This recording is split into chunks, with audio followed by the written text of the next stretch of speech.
You're listening to The Phillip Jordan Show.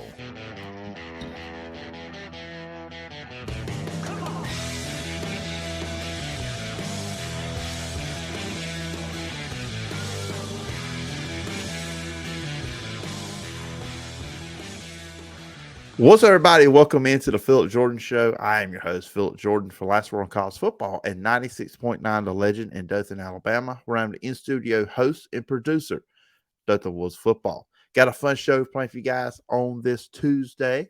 Not one, but two fantastic guests on the show to talk all things college football. First up, I'll be joined by Tide Illustrated Managing Editor Tony Tsoukalas. We will preview the upcoming 8A game this Saturday for the Alabama Crimson Tide. Look at new coordinators, Tommy Rees offense, Kevin Steele on the defense side of the ball, the quarterback competition between Ty Simpson and Jalen Milroe, and how will Alabama replace some superstars on the defensive side of the ball.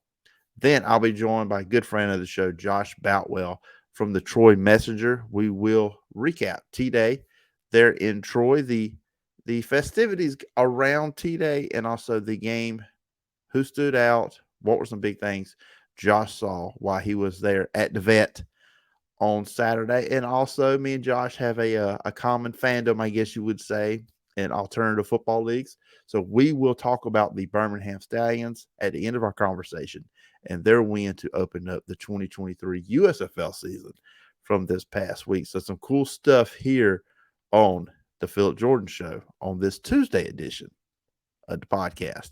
You can check out the Phillip Jordan Show on Apple Podcasts, Spotify, wherever you listen to podcasts. If you're on Apple Podcasts, please follow, rate, and review. Leave a review, and I'll read it on a future edition of the show. And if you just leave 4 stars, you're just a straight-up hater. You can also check out the show over on my YouTube channel, the Phillip Jordan Media YouTube channel. Hit that subscribe button, hit the bell for all notifications, and please leave a comment on a video, and I'll read it on a future edition of the show. You can follow me on social media at pjordanscc, or you can email me at sports.philipjordan@gmail.com. All right, everybody, next up on the show, I'm joined by the guy I always go to talk all things Crimson Tide. That is Tony Tsoukalas, managing editor for Tide Illustrated, part of Rivals.com. And Tony, I appreciate you taking the time. Come on the show. It's a big week. 8 days coming up on us this Saturday. Yeah, it's a big week. I'm glad to be back on the show. I'm glad to have you on. Glad to have you on. People have been telling me I've been neglecting the Tide here on the show lately. I said, well, we'll get to it. We'll get to Alabama. Hold your horses. But oh man, it's going into A-Day. But just with spring so far, and really for you going into spring, what's kind of like been the big storylines or headlines with Alabama so far? I mean, it all starts with that quarterback position as Alabama tries to replace Bryce Young. You can't really get past that. I think Alabama's in a relatively good spot. You have to be happy with the performance from Jalen Milroe and Ty Simpson.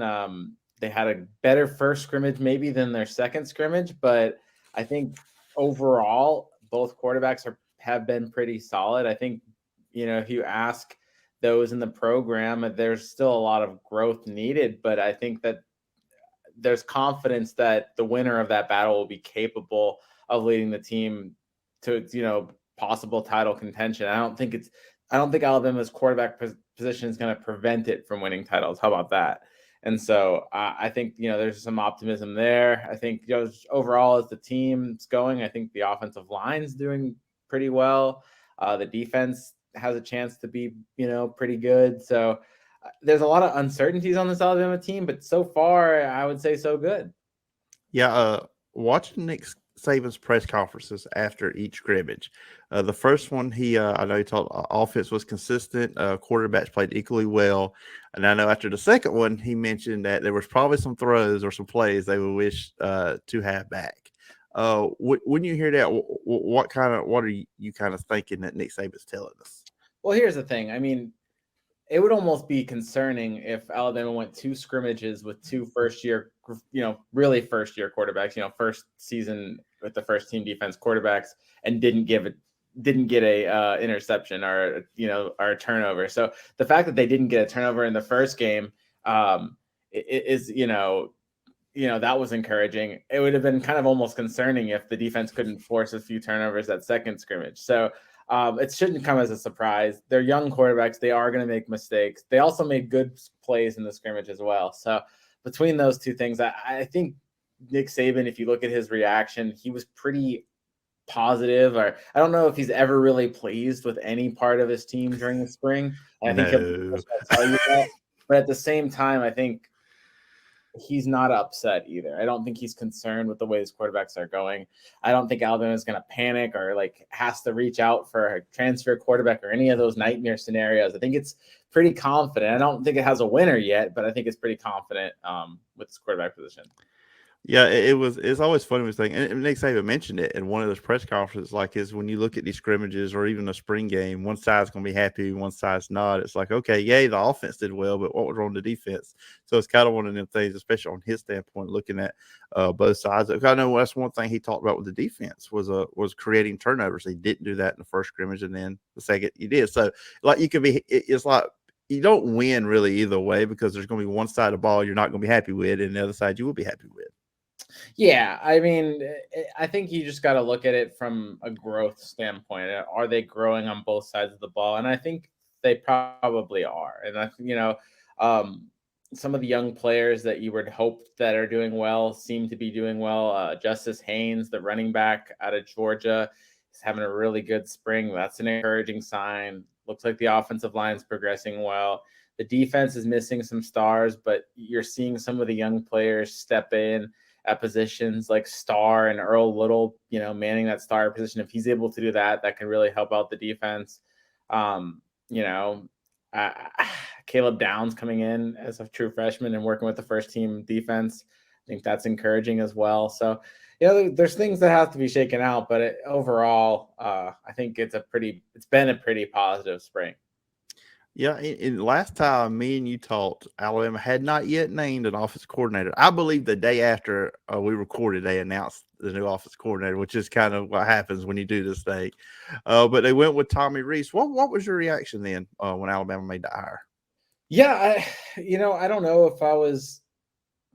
There was a lot of names being thrown around, and so I don't know if I was super overwhelmed by Tommy Rees, but it doesn't matter because it seems like he's been a really good hire. He's gotten a really good review since joining the team. Seems like the players really like him. That kind of injection of youth, he's not an old guy. Not too long ago, he was competing in a quarterback battle of his own, less than 10 years ago.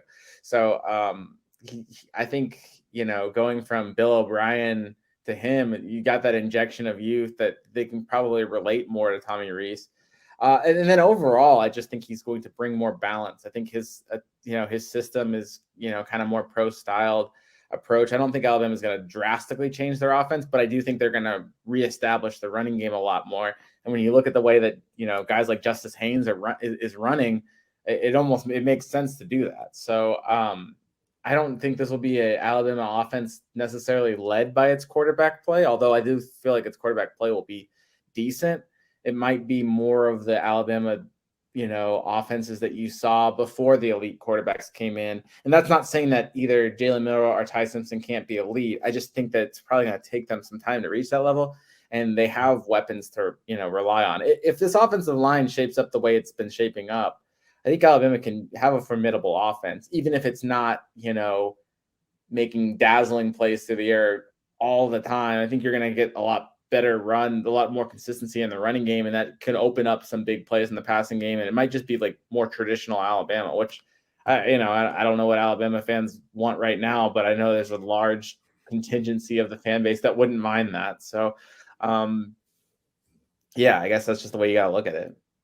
Well, if you follow the Alabama fans on Twitter, you're always seeing they want the coordinator to run the ball. I mean, it goes back all the way to Lane Kiffin and then Bill O'Brien. And look, and one of Nick Saban's comments, and I think it was after the first scrimmage, was as long as we stay healthy at running back, that's a position that we're not really worried about. Oh, I mean, look, you might have the best running back on the team might be Justice Haynes, the way he's running the ball. And then you return Jason McClellan, who I think a lot of people are really high on. And Roydell Williams is a solid veteran.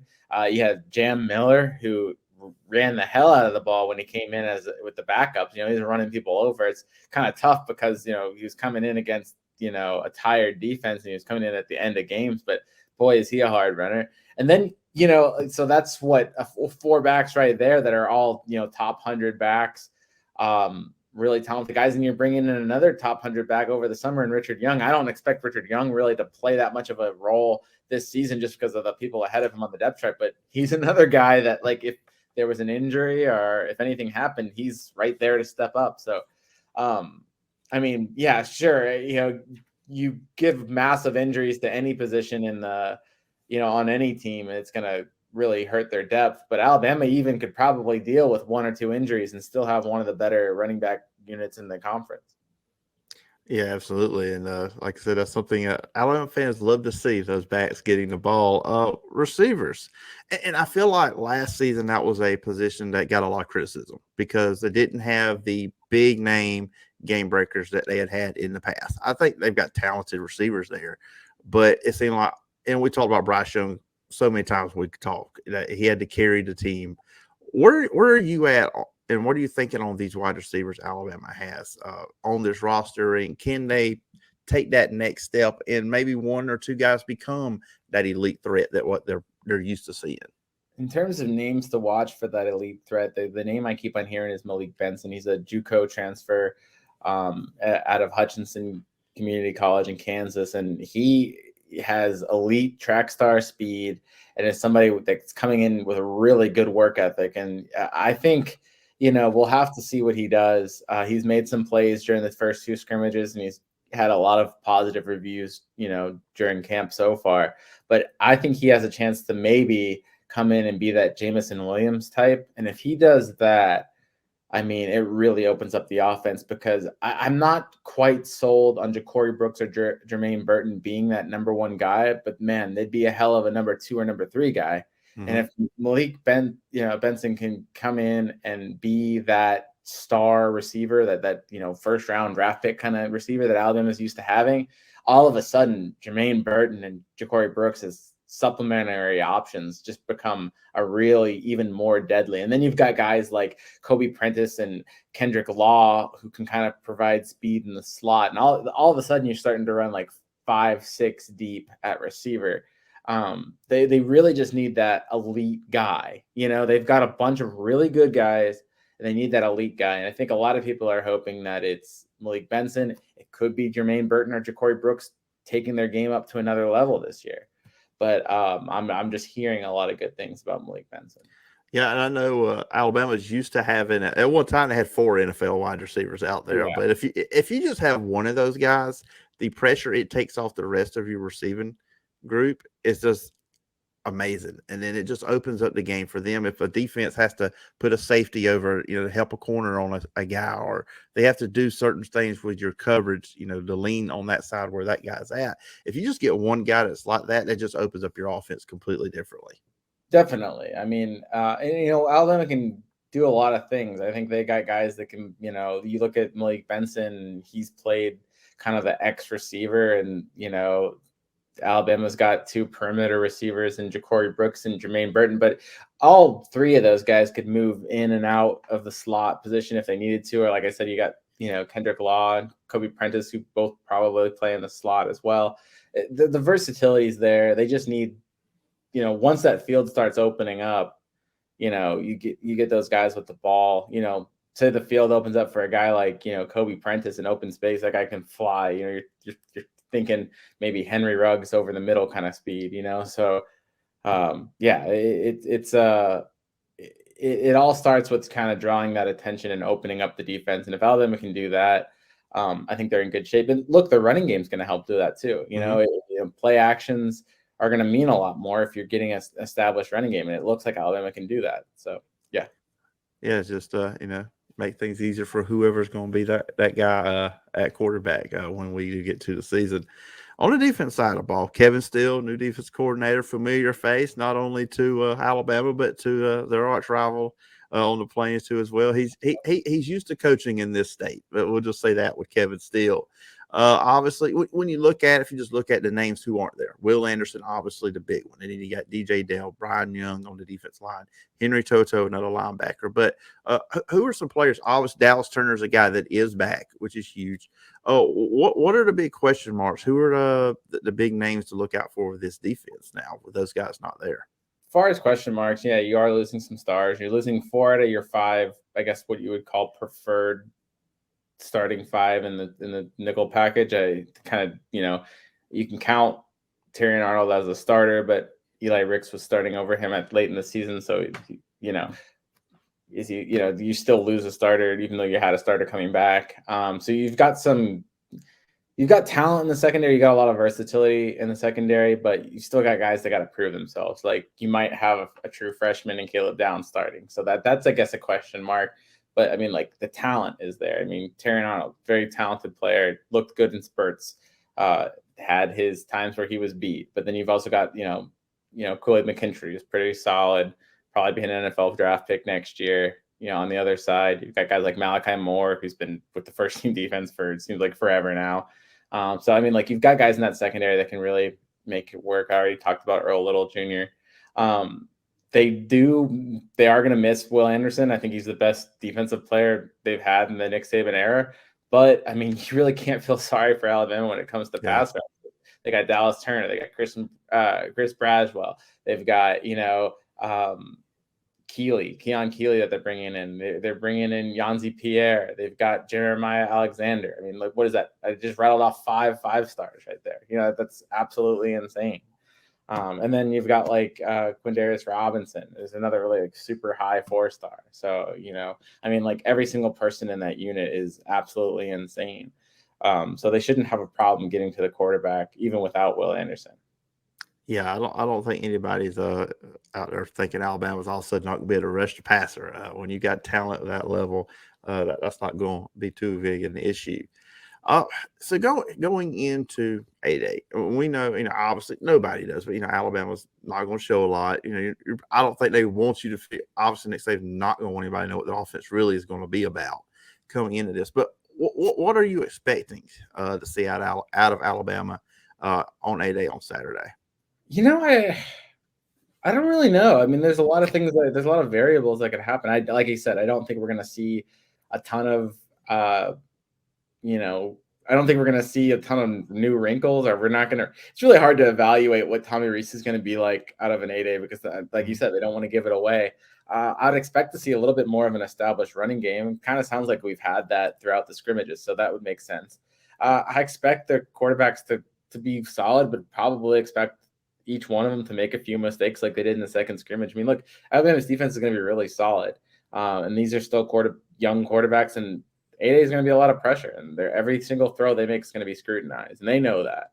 And it's a really heated battle because it's close. They're both really good quarterbacks. So see how they handle the pressure. I wouldn't be surprised if each one of them makes a mistake. It's just kind of natural as having a young quarterback, but I'm definitely excited to see it. I've been hearing all this stuff, but access at Alabama is so limited that it's nice to finally see it with my own eyes. I'll get to see that this Saturday. Yeah, I know not some people that are more preference to actual linear TV won't get to see it because, of course, they had to put Colorado on ESPN this week, and Alabama will be streaming theirs. So that will be fun. Sorry, had to get a little shot in there on Colorado. Oh, before we go, talking about spring football, and I'm kind of asking this to everybody I'm having on with spring football going on, and that is this. Of course, I know you heard the comments about what Hugh Freeze made about a different format. I know Nick Saban was asked about it. He didn't really give an answer. Let's be fair. Nick Saban didn't. He kind of is the only coach in the state that has it. What are your thoughts on that, on the format we have now with spring football where everybody, you play each other? Or would you be in favor or like a scrimmage type with another team that like Hugh Freeze and some other coaches in the state have presented?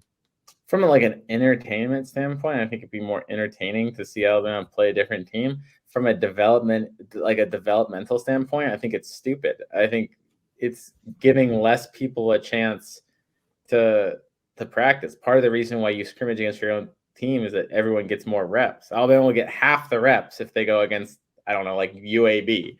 There's only so many people that can be on the field. I think if you're able to practice against yourself, then you're getting reps on both sides of the ball all the time.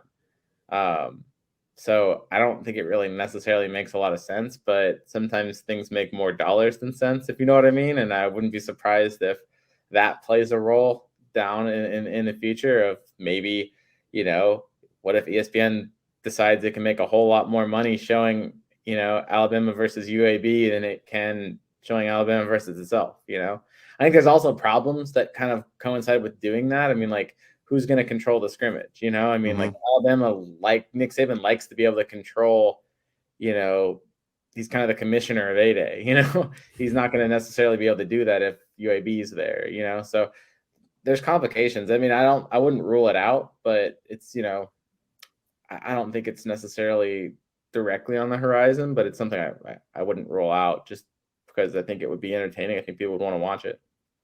Yeah, I'm with you, and it is kind of thing. If you look at it from a fan standpoint, just seeing two teams scrimmage, even though it'd be a scrimmage, that'd be entertaining. But I also know I'll see some comments from Troy coach John Summerall talked about. You kind of worry though, would you be more invested in trying to beat the other team or develop your own players if you were to play a game against somebody? And that makes a lot of sense too. Yeah, and I mean, like it might actually end up. Here's another thing too. If you want to talk about money, I mean. Talk about a Troy with the Power 5 conferences starting to play less and less smaller teams and conferences getting bigger. It might be an opportunity for, if Alabama was to pay Troy to come to, or Auburn or whatever is going to pay Troy, that might be the chance to get income where maybe eventually down the road, they won't be able to get that income, during the season. So maybe that plays a factor later on as well. Yeah, that's something that popped in my head too. Like it's really more beneficial for the smaller school than it would be for Alabama or Auburn. Yeah, I definitely think that's the case. Well, I think if that's something that happens, we are years down the road when all the right people have to get in all the right rooms and kind of figure that out if they were to do it. And but it's going to be interesting this Saturday, A-Day. I will be watching on ESPN Plus, not ESPN because Colorado has that space this year. But anyways, Tony, if people wanted to follow you and listeners, the viewers want to follow you and all the work you're doing, where can they check you out? Yeah, the site's tideillustrated.com, or you can actually go to alabama.rivals.com. They'll both take you to the same place. You can follow us at Tide Illustrated on Twitter, or you can follow me at Tony_Tsoukalas on Twitter as well. And I see my name spelled out there on the screen, so I know it's a doozy. But so Tony at Tony_Tsoukalas on Twitter. Hey, Tony, I got you covered. I'm helping everybody out. So, but as always, I appreciate you coming on the show, and I look forward to talking to you sometime down the road. Yeah, man, anytime. Everybody joining me on the show right now is Josh Boutwell, Troy Messenger sports editor and Troy University beat reporter.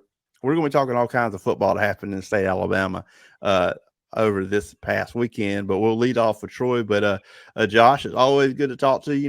You're my guy. When I want to talk Troy Trojans, I always come to you. But I appreciate you taking the time. It's my pleasure. Anytime.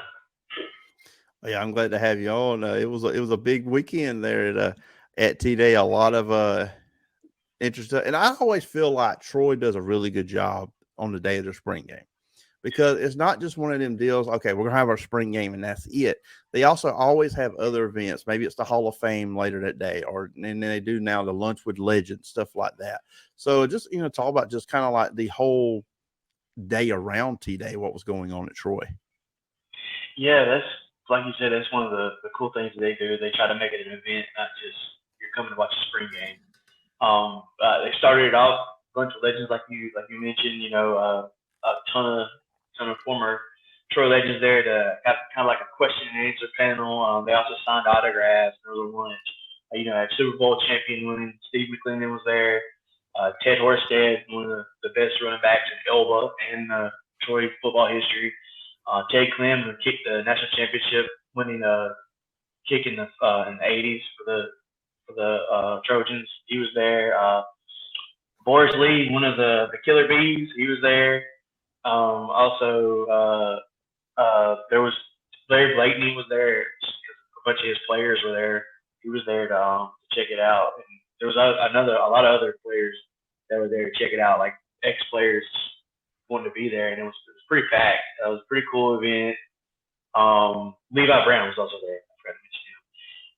Then after that, they had the yard sale, which is a really cool thing that I think is really cool what Troy's doing, where they're selling like game-used jerseys, football decals. I think they were selling golf clubs from the golf team, baseball bats from the baseball team. And if you went, the line was ginormous. I mean, it was huge. And I'm a jersey collector, so I was gonna try to grab me one. Like I got one last year. I got Marcus Jones to sign it for me.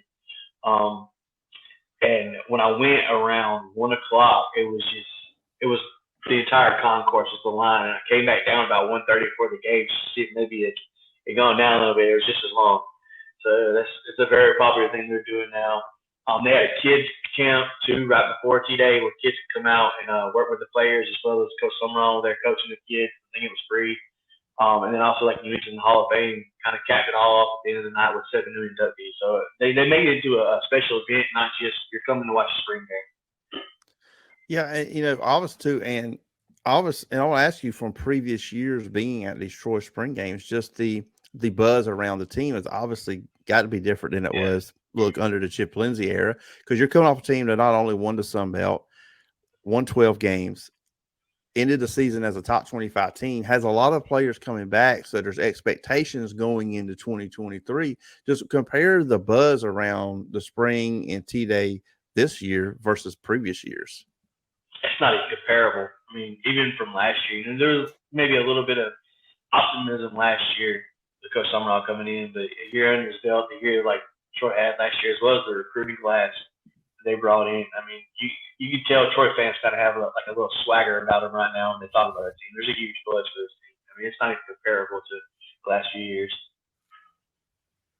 Yeah, absolutely. And really, look, we're looking far ahead, but the Sun Belt runs through the state of Alabama next season, in my opinion, between Troy and South Alabama. That's going to be the deal there. Let's talk about T-Day. The white team beat the black team 36-22. Just for you, what stood out to most with the T-Day game? The defense. I was really impressed. Both sides had guys that either didn't play much or didn't play at all, mainly out of precaution because you don't want to. I think Kamani Vidal, they carried the ball like once. I mean, you don't want to risk those guys getting hurt for an exhibition like that.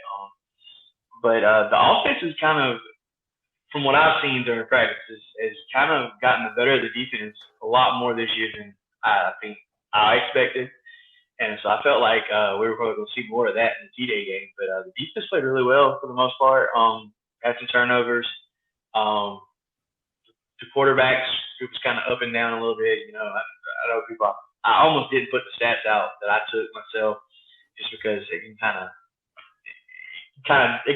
stats can lie sometimes. So Gunner didn't have a great statistical game. He had a pick by Brady Stewart, but the receiver fell down on his route on that one. There were some things like that happened, but Goose Crowder, the new West Virginia quarterback that transferred in, he had a heck of a game. And Landon Parker, a new receiver, he's a guy that I really think Troy fans have to really pay attention to, because one of the things that you're gonna have to replace from last year that maybe doesn't get talked about as much as Rajay Johnson.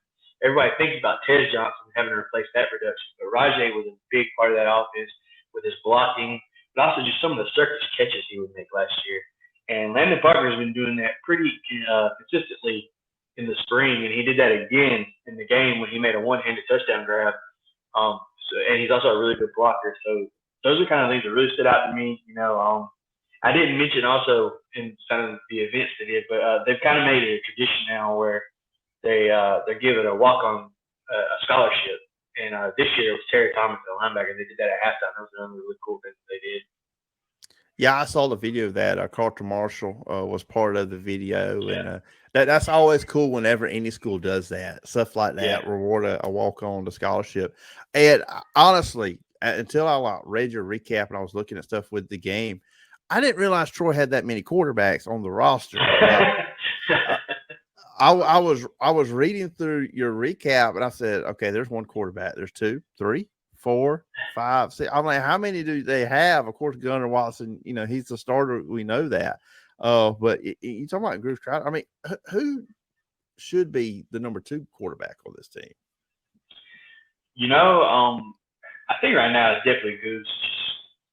First off, his confidence is pretty impressive, but he's not like a cocky confidence coach, but he has the confidence for sure, and it shows on the field. I really think he's number 2, but you really can't count out Tucker Gilchrist, man, the Brantley kid. Summerall, when you talk about when you ask him, he kind of he glows and he's talking about Tucker, but he really likes him, and when you see it when he's out there, that kid's got guts, man. I think he's going to be really good. You mentioned so many quarterbacks. In the age of the transfer portal, I don't think you can have enough at this point. Right now, like you mentioned, there's 6, and I think 5 of them are scholarship. But really, the other thing was pretty much almost all of them had pretty decent spring games. Some of them really good spring games. Tucker and Gunner being kind of the best of the bunch in the game that were. Yeah, Jameson Holcomb, he had a solid. I mean, I saw Quade Hawkins. He had some decent numbers. I mean, he wasn't horrible. JD Sherrod. I list all the Troy quarterbacks. We're running out of time here on the show. I mean, like as many as they got. Wide receiver, and you mentioned a little bit there, but another I got it. Marcus Farrell had a big day, 2 touchdowns there as well with him. Somebody we're familiar with, of course. I mentioned his name a lot on the Wiregrass High School Football Report when he was with New Brockton. That's Caden Cub. He, switching over to receive his quarterback. So they had some guys make some plays at receiver too. Oh, for sure. And Jaden Wilson, another local kid from Brundage, he made some big plays in the game. We didn't get to see a lot of the rotation of the 4, 5, 6 main guys. Jabri Barber didn't play at all. He's coming off that injury from last year, but he's looked good in spring. Marcus Rogers didn't play a ton either. Peyton Higgins made some catches. He'll be someone I think we see a lot of. And Landon Parker, like I mentioned before, will be another. Chris Lewis, he had what probably would have ended up being a touchdown had it not been a pass interference. He's a Kentucky transfer. He'll be another guy that contributes. And then those other guys you mentioned, the impressive part was I think Farrell. Marcus Farrell he's a JUCO transfer. But the other 2, Caden Cup and Jaden Wilson, those are actually walk-on guys who were making a big play. So that was cool to see. Yeah, it's just it was a good showing for a lot of different people, which is always cool to see. You want to see that in these spring games, that opportunity to do this in front of the fans. Closest thing to a game you're gonna get until we get to the actual regular season. Defense, of course, they had some guys get some interceptions. Reggie Stewart and Reggie Bracey are 2 that got it. But outside of those guys, who really stepped up or stood out to you on the defense side of the ball? There's a ton of guys. It's really hard to gauge stuff sometimes in these games. First off, the offense is really vanilla. The defense is also going to be really vanilla, and the pass rush really doesn't exist because when you touch the quarterback, he's down. So, But I mean, they look good. T.J. Jackson and Richard Jimmer didn't play a ton because obviously those are guys that have kind of suited themselves. A guy that I've been kind of looking forward to seeing more of is Eric Shaw. He transferred from South Carolina as a receiver last year, and they moved him to Bandit. And he actually got a sack and a strip fumble. So that was pretty cool to see him making the plays. And Reggie Bracey, like you mentioned, him being a transfer from Iowa, I think he's going to be really good. Keyshawn Swanson and Dale Pettis made some plays too, pass breakups, things of that nature. And Reggie, like you said, Terry Thomas was all over the place, the new scholarship linebacker. So there's quite a few guys, and Raymond Cutts is a JUCO transfer from Garden City Community College. He's gonna be a big time player. He flashed a little bit too in that game. He didn't play a ton. And just talking about spring games, and I'm kind of going to be asking all my guests here on the show this week about this. Last week or 2 weeks ago, Hugh Freeze made news. Now, when Nick Saban got asked about this, I don't think the reporter asked the question well, and he really didn't know what was going on, or act like he didn't know what was going on. But of course, Hugh Freeze put that out there that he would like to play other teams instead of playing each other.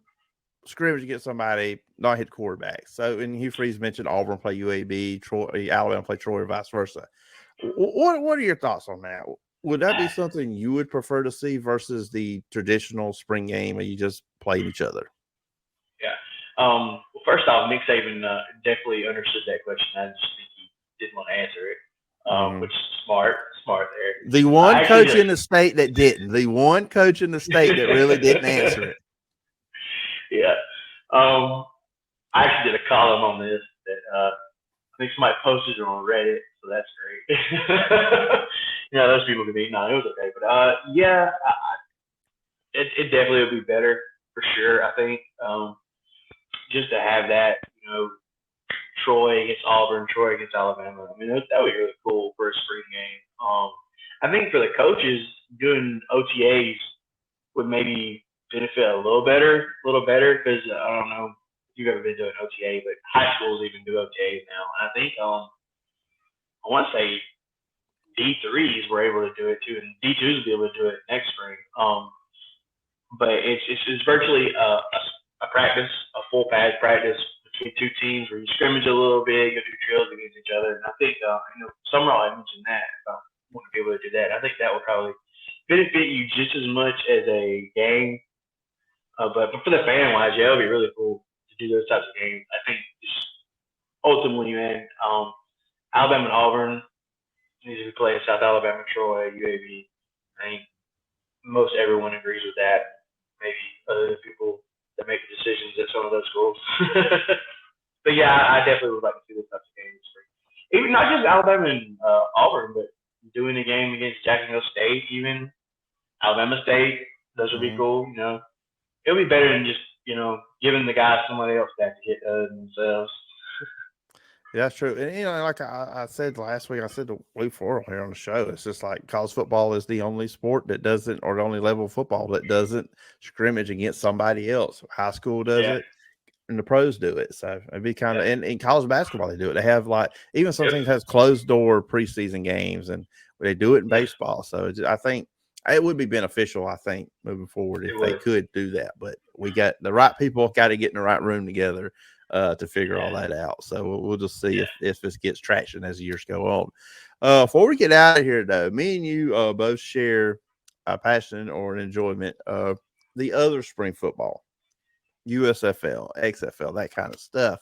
And of course, over there at the Messenger, you guys are keeping up with the Birmingham Stallions, the defending USFL champions. Got a win on Saturday night. Just where does that start with you? When did you start paying attention and enjoying these leagues? Started when I was a kid. My dad was a huge Birmingham Stallions fan. Obviously, the Stallions predate my existence. I wasn't alive when they were around. But he had games on tape. He had programs, guys. I still have those. And just the thought of the spring league always was really cool to me because as a kid growing up, I wanted football to be year-round. I hated that we had in January, I got to wait all the way now to August or September for football to come back. And then the XFL came up when I was a kid. We had the Birmingham Bolts. I got to go a couple of those games. They were pretty terrible, but there was some local guys. Troy was a Troy player that I think Eric Sloan played for the Bolts. And then, there's some Alabama guys too. So that was always cool. And it's always like, I'm an Atlanta Falcons fan, but it's a lot harder for people to root for a team that's, that another state over. And we don't have professional football here.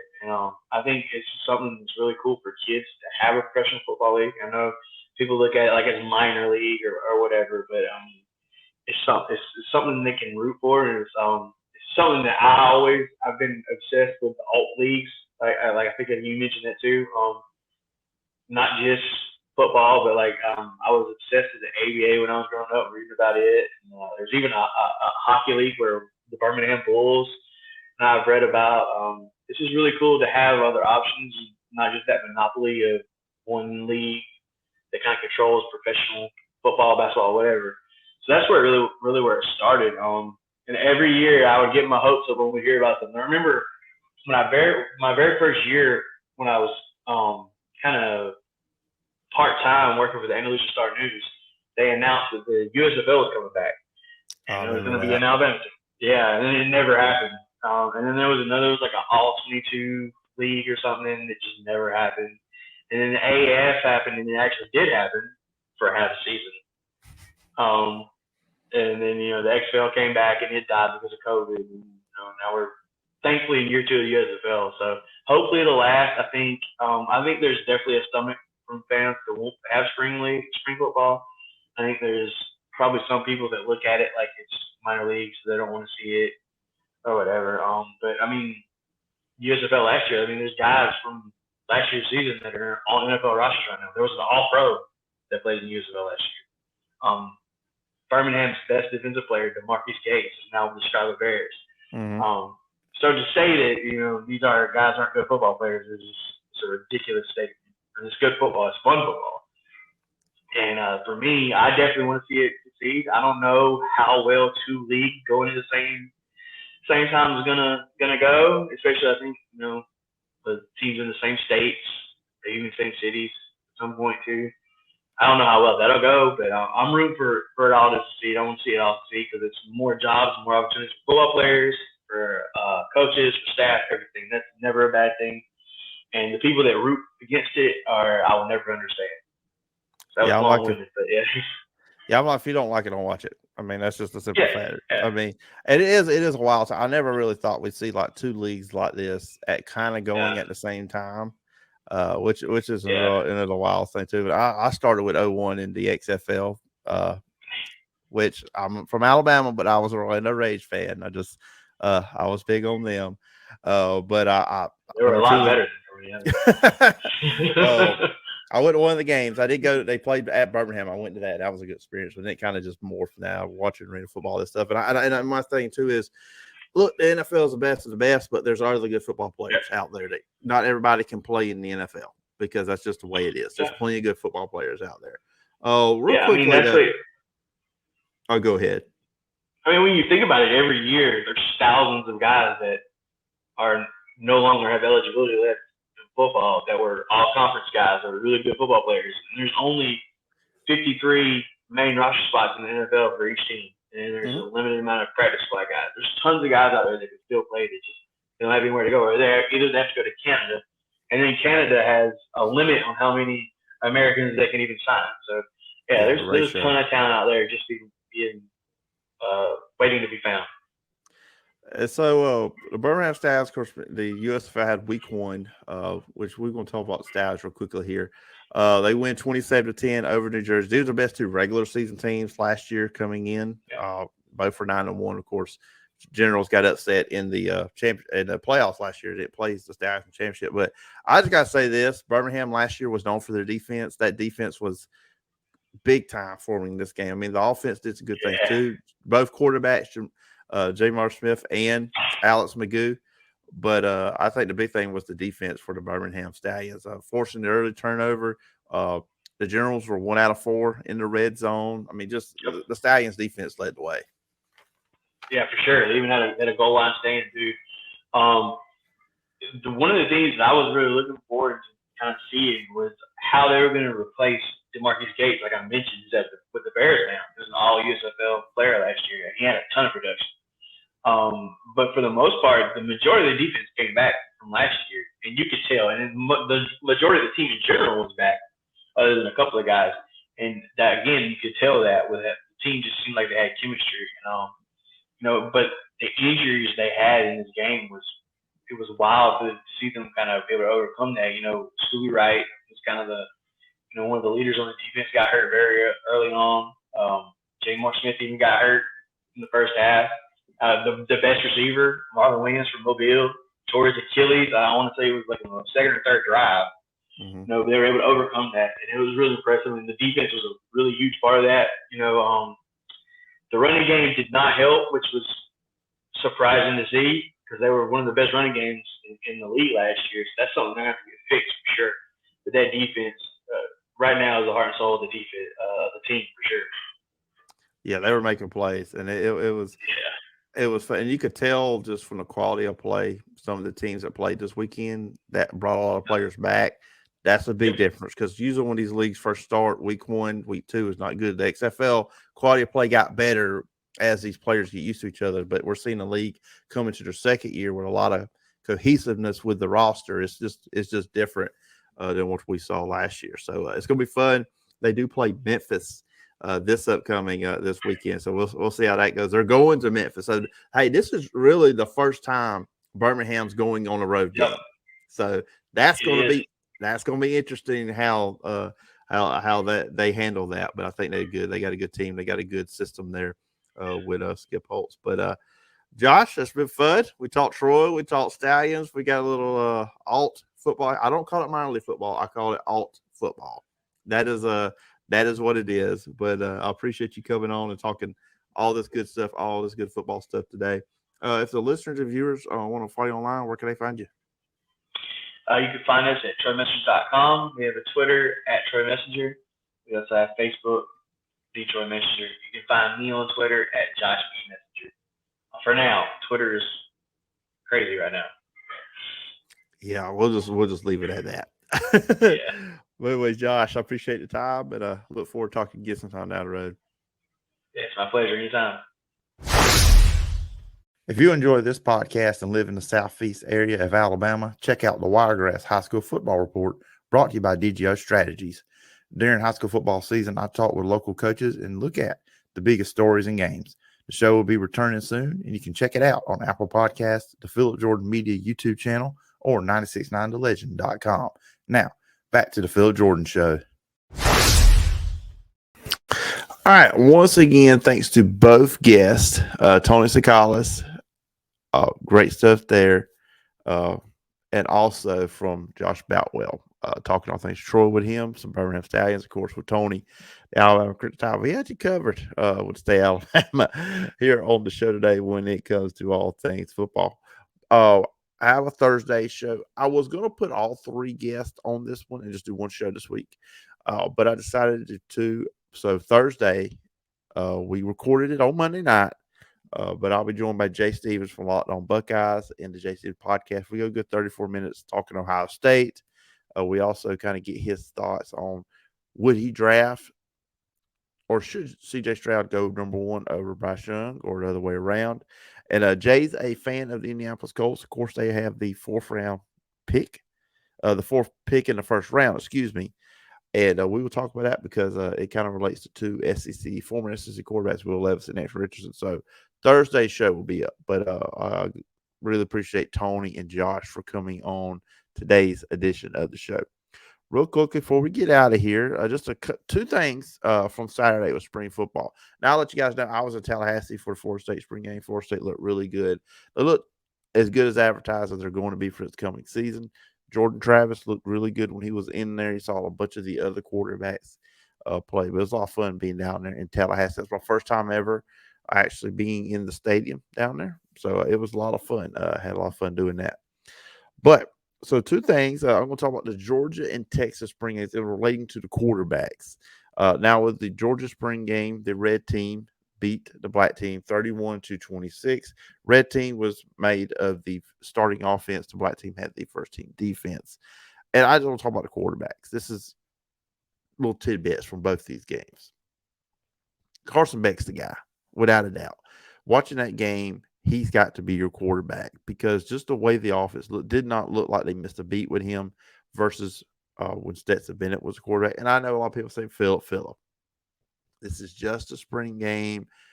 Don't get overly excited. Don't jump to conclusions, which is something I will talk about next. But it's just the way he ran the offense. I mean, he just ran it to almost perfection. He threw a beautiful wheel route with a lot of touch to Brock Bowers to set up a first touchdown. Arian Smith, kind of like a jet sweep kind of play, scored a touchdown for the first team offense. But he showed touch when he needed to. He also, put some mustard behind it when he needs to. Just the way he operated the offense, almost perfection. When he was out there, he led the first team to 24 points. He threw for 211 yards in the game. Now, Brock Vandergriff mostly ran the second team. He threw an interception there in the second half, but he led the second team to 2 touchdown drives while he was with them. He did show a running ability. Now, Carson Beck's a good athlete, but Brock Vandergriff also showed some great running ability as well. And Gunnar Stockton did some good things too as well. Now, Georgia's probably not going to name the starter after this. It's going to go into the fall because you want to keep those other guys engaged because you don't want them getting into the portal. So that makes sense. But watching this, Carson Beck's the guy. He's got to be the quarterback if you're Georgia.